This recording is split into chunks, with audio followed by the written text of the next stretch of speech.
कुछ मित्रों ने जिनकी शादियां अभी तक नहीं हो पा रही, या ये कहो कि उनकी कुंडली मैच नहीं हो पा रही, उन लोगों ने मुझसे ये आग्रह किया कि इस टॉपिक पर एक डिटेल्ड वीडियो बनाया जाए। तो आज मैं उसी टॉपिक पर बात करूंगा कि शादी हमारा प्रारब्ध, उसके लिए मेहनत करना बेकार। तो नमस्कार दोस्तों, स्वागत है आप सब लोगों का मेरे YouTube चैनल सद्गुरु वाणी पर। दोस्तों, शादी हमारा प्रारब्ध, उसके लिए मेहनत करना बेकार, इस विषय पर हम बात करने जा रहे हैं कि कुछ चीजें हमारे जन्म लेने के समय से ही निश्चित होती हैं, जिसे हम अपना प्रारब्ध कहते हैं, जो हमारे पूर्व जन्म के कर्मों से निर्धारित होता है। इस प्रारब्ध में 5-6 चीजें फिक्स होती हैं। उन चीजों में सब कुछ कवर हो जाता है, जैसे जन्म मृत्यु। इसमें माता पिता, भाई बहन, रिश्तेदार, घर, स्थान सब आ जाता है। फिर होता है सुख दुख। इसमें पत्नी, बच्चे, भवन, व्यापार, व्यवसाय, स्वास्थ्य, आय सब कुछ आ जाता है।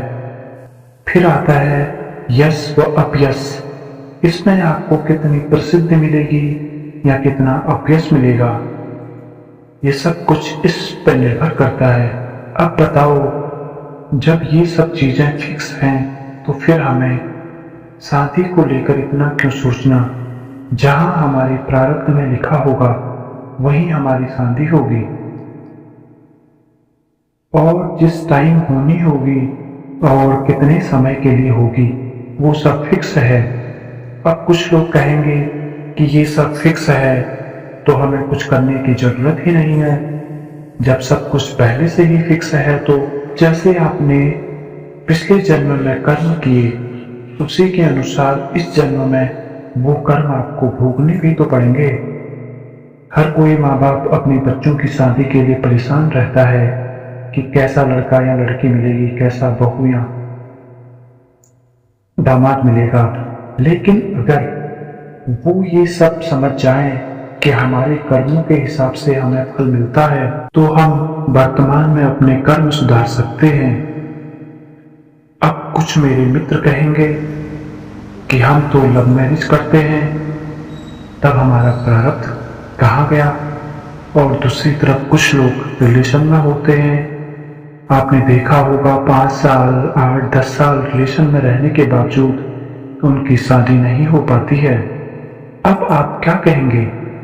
इन सब का रिजल्ट यही निकलेगा कि हमारी किस्मत में कुछ और लिखा गया है। हम उस चीज को पाने के लिए बेकार में मेहनत कर रहे थे।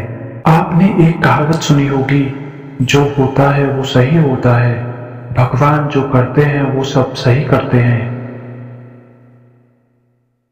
लेकिन तब हमें ये समझ नहीं आता, जब कुछ वक्त गुजर जाने के बाद हम उस चीज के बारे में सोचते हैं तो तब एहसास होता है कि ऊपर वाले ने सही किया था।